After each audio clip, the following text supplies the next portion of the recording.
counties mopogore pacho ka endi kinde ng'anyo mar kwedo paro mar chik mar omenda ma higa ni. Weg mwandu koro yuago lal magiyudo. Millicent Adhiambo miyo ler mar wachni.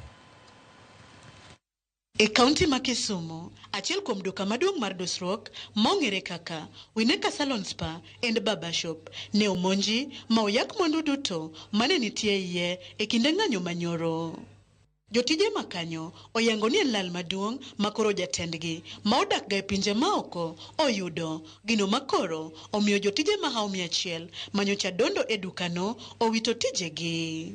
Kagituro geto daka matisa poka gidonje fridge mar soda to gichako to CCTV manoko kaka mane building oko kane kuongo gitoyo mokwongo magi ngado CCTV ne gidhigo nyaka machine ne gidhigo TV ne gidhigo gik moko ne gidhigo products wabenye gidhigo wayudo lal mang'eny gik mang'eny manene iye ka mam nogolo gi moko nogolo oko.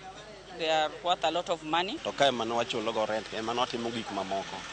Kasa nega kwa kwale okeki mwanya lotema. Saizi hatuwezi peleka watoto shule kwa sababu hapa ndio mapato yetu tunapata.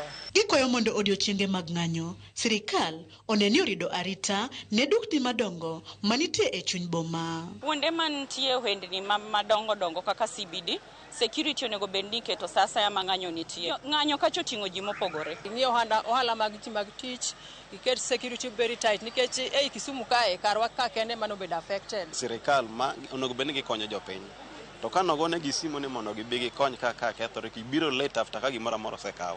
E kaunti ma Kiambu e boma ma Thika, jong'anyo ne omonjo kar gedo mar ute manengo gi yot mag piny owacho maromo dhoudi 975 kendo yako masinde kaachiel kod gige gedo mathoth manengo gi pok oyangi ka bende chiel mageng'o kar gedo no ne omuki molwar oweyo kanyo kachalo pap. Medusa mar gedo mochung' ne chenro mar gedo makanyo oyango ni okang' makamano chuno mondo koro gichungi tich gedo kanyo kuom kinde mokalo dwe achiel ka girito mar nyiewo gige gedo mamoko.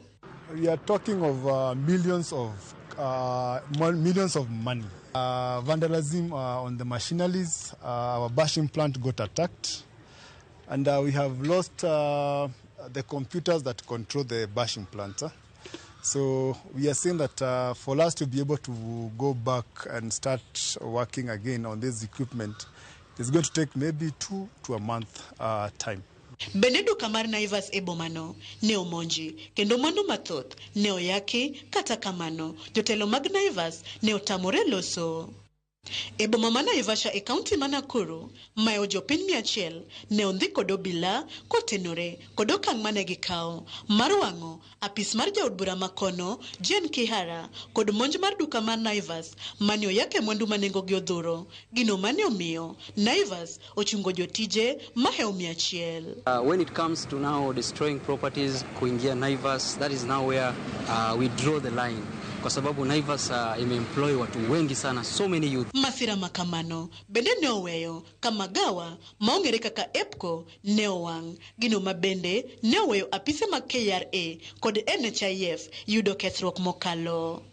The first thing ilikuwa kuharibu reception, then my office hapo wakachoma paka viti, everything, laptop, whatever, table, desk. Komanda mar obila ma Naivasha Stephen Kirui oyango ni jogo mane ondhi ibiro chwalo e nyim doho bende osingo mar neno ni arita ojiw motegno kinde ng'anyo e alworano kaka yorno mar rito mwandu jopiny. We want to arrange them to be charged in court for, of course, various crime committed within the town. Kaunti ma Eldoret, od math maong'ere kaka Timber Exo ne yudo lal modhuro bang' jong'anyo ne monjo kar tongona no moya kwa muna mathoth manengo gi odhawo gino ma oduoko od math no e lum. Millicent Adhiambo, Ramogi TV.